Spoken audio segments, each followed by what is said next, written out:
জন্যে। মূলত আজকের আমার এই সংবাদ সম্মেলন করার একমাত্র উদ্দেশ্য, গতকাল আনুমানিক রাত 8টার কিছু আগে আমরা কয়েকজন সংবাদকর্মী লামা উপজেলা পরিষদের সামনে অবস্থান করছিলাম। ঠিক ওই সময় আমরা খবর পেলাম লামা উপজেলা নির্বাহী কর্মকর্তা এবং লামা বন বিভাগ একটি কাঠ বোঝাই ট্রাক জব্দ করেছে। আমরা খবর পাওয়ার মাত্রই ঘটনাস্থলে গেলাম, গিয়ে আমরা দেখতে পেলাম লামা শহর সদর রেঞ্জ কর্মকর্তা তাইলাই এবং তার সাথে কিছু লোক খুব বাজে ব্যবহার করছিল। তখন আমি আমার ব্যবহৃত মোবাইলটি নিয়ে ভিডিও করার চেষ্টা করলে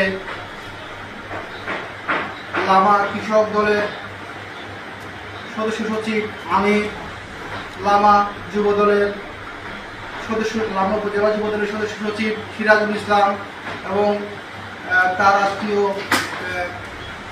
মনির সহ আরও কয়েকজন আমার সাথে খুব বাজে ব্যবহার করেন।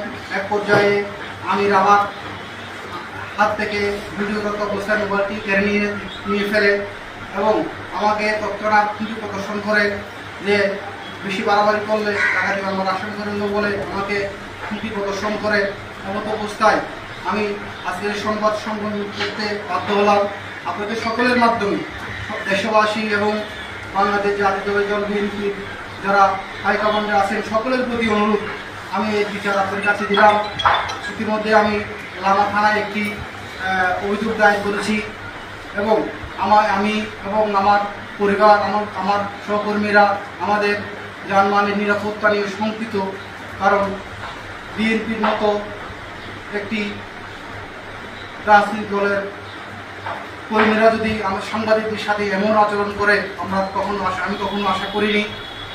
এবং লামা জেলা প্রশাসন, লামা থানা, বান্দরবান পুলিশ সুপার সহ সকলের কাছে আমার আবেদন, যারা এই আমাকে এবং আমার সংবাদকর্মীদের সাথে, আমার সহকর্মীদের সাথে এমন আচরণ করেছে, তাদের সকলেকে গ্রেপ্তার করে দৃষ্টান্তমূলক শাস্তি প্রদান করার জন্য আমি সবিনয় অনুরোধ জানাচ্ছি।